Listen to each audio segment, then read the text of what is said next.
Hi everyone, welcome to Mr. Queen PH, and in today's reading we will see what blessings are coming to you in the next 6 months. Since this is a general reading, it may not resonate for all of you, but if you want to consult with a personal advisor which can give you individualized reading, I highly recommend my new discovery, which is also the sponsor of this video, Psychic Source. Psychic Source is the most trusted psychic service in the industry with over 35 years of experience. They provide intuitive guidance that is available and accessible to anyone through their community of professional and gifted advisors. You can connect with them at your most comfortable way, whether it's through a phone call, video chat, or text chat. What I like about them is they are committed to hope, healing, and empowerment. And on top of that, they back their service with a no-risk guarantee and donate 1% of the purchases to charity at no extra cost. I recently had a reading with an advisor from Psychic Source. Her name is Venus, and I asked her a lot of questions about my career, my kids, and even my love life. And I'm so impressed with her accuracy that really helped me with a major decision that I had to make. And I also gained clarity with my future plans. Now, here's the good news. I'm excited to share that Psychic Source is giving an extra special discount to new customers from my channel. This is the best and highest value promotion in the industry, and other psychic brands don't even close. Just go to trypsychicsource.com/MrQueen and use my code MrQueen to try up to 40 minutes with an advisor for just $19.80. That is up to $240 value. 40 minutes will allow you to talk to multiple advisors, and you don't have to use all the minutes in one session. This can help you maximize your time and make the best connection. You can also call the number on the screen to get a reading or scan this QR code to easily access the website. Again, that's trypsychicsource.com/MrQueen or click the link on my description to connect with an advisor anytime, anywhere. Thank you so much, Psychic Source, for this opportunity. Now, let's go to your reading. Okay, Aquarius, let's see what are the blessings coming into you sa susunod na 6 na buwan in the next 6 months from the time na mapanood nyo ang reading na to. What are the blessings coming in sa mga Aquarius in the next 6 months? You have the storm. Alam nyo, ang storm is about transition. It's like from this situation going to another situation. So, yung iba, paglipat ng trabaho, paglipat ng bahay, paglipat ng relationships. So, whatever this is na kailangan ng magbago sa buhay mo. 'Di ba? So, I think ito ay magsisimula mismo sa inyo. Magkakaroon kayo ng realization na, it's time to make some changes.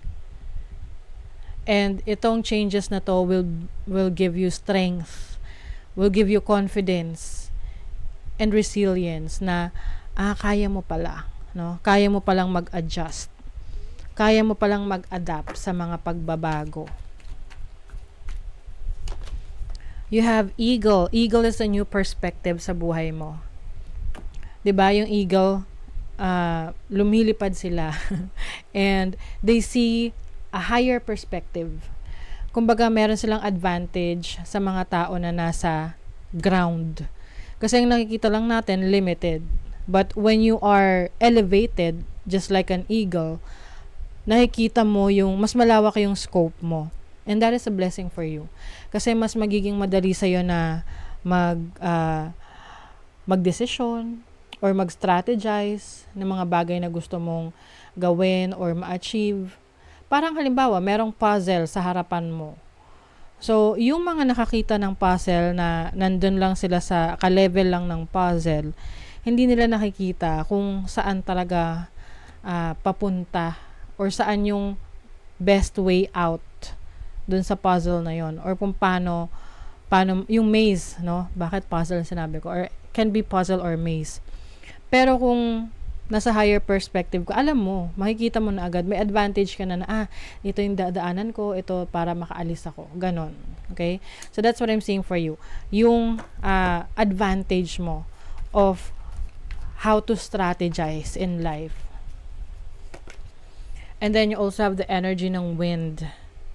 Wind is about breath work. This is releasing the stuck energy. Okay? So, yung iba sa inyo, maaring literal na meron kayong activities na gagawin to release yung stuck energy. Ano ba yung mga exercises? Yun, somatic exercises, if you are familiar with that. Yung mga simple exercises or movement of your body na nagre-release ng trauma, nagre-release ng stress, or nag-cleanse ng energy mo. 'Di ba? So, that is also a blessing para sa'yo. Maaring you will be involved sa mga ganong mga exercises. And some of you, maaring meron ka ng magiging realization na, uy, teka, ito pala yung dahilan kaya nasa stuck ako sa situation na to. And I need to make some changes. So, itong storm na to na sinasabi ko sa inyo, ito ay parang ignited nyo yan na kayo yung magsa-start niyan dahil sa realization nyo na you are stuck and you need to do something about it. Kailangan may gawin ka. So, ngayon, itong eagle na to is like you elevating your perspective para mabilis kang makaalis sa stuck na energy na yan. Okay? Let's see what else. For Aquarius, blessings in the next 6 months. Queen of Swords. Oh. This is the truth. This is your strength. So, maaring in the next 6 months, marami kang marirealize na bagay sa buhay mo na alam mo na hindi na pala yun necessary para sa'yo, hindi na pala yun nakakatulong sa'yo. This can be cutting off connections sa mga taong alam mong hindi na helpful or hindi na in alignment of your goals. This is also having that ambition and meron kang discipline sa sarili mo. Kasi 'di ba pag may ambition tayo, kailangan may disiplina tayo sa sarili natin kung paano natin yun ma-achieve. 'Di ba? Dahil walang silbi yung ambisyon, yung pangarap, kung iniisip lang natin siya. At hindi natin ididisiplina yung sarili natin na gawin yung mga bagay na dapat natin gawin to fulfill that dream. You also have the Ten of Cups. This is about having family, having time with your family. That's also a blessing for you. Some of you, maaring meron kayong mga masasayang activities within the family. This can also be reconciliation, no, sa mga issues ninyo within the family. You also have the Three of Wands. This is expansion. This is adventure. Good luck. Wow. Yung iba sa inyo, maaring may pag-unlad ng inyong business, pag-unlad ng inyong career. Yung iba sa inyo may opportunity na ma-promote or magkaroon ng opportunity na makapagtrabaho abroad or ipadala sa ibang bansa for training.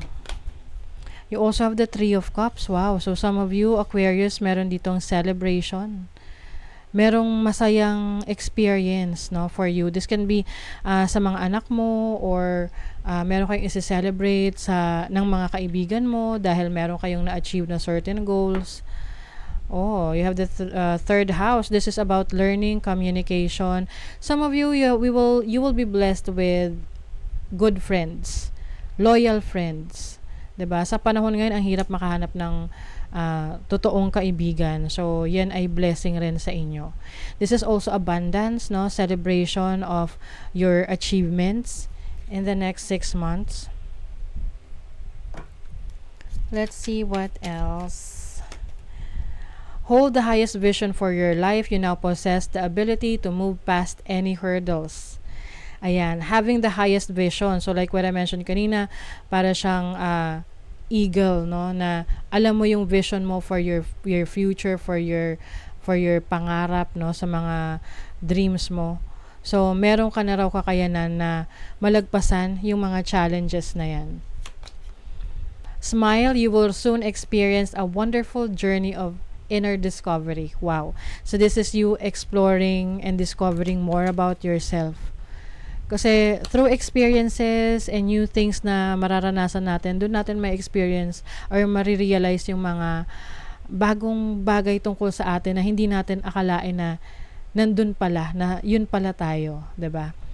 New growth and potential is on the horizon. Reach out and embrace it. So there's growth. Pag-unlad talaga. Oo. I-reach out mo na raw yan at i-embrace mo na. Abot kamay na ang iyong pag-unlad. Oh, a lot of possibilities. Focus your attention on what could go right. When you learn to imagine the best case scenario, you get to enjoy an experience twice. Wow. So, 'di ba, yung mga affirmations natin, yung mga kung ano yung mga iniisip natin talaga, importante 'yan kasi yan yung ating naa-attract, okay? So, punuin mo ang isip mo ng mga magagandang bagay, mga pangarap mo, mga gusto mong ma-achieve para sa sarili mo kasi yun yung ma-manifest mo. Okay? So that is your reading, Aquarius. Thank you so much. See you again.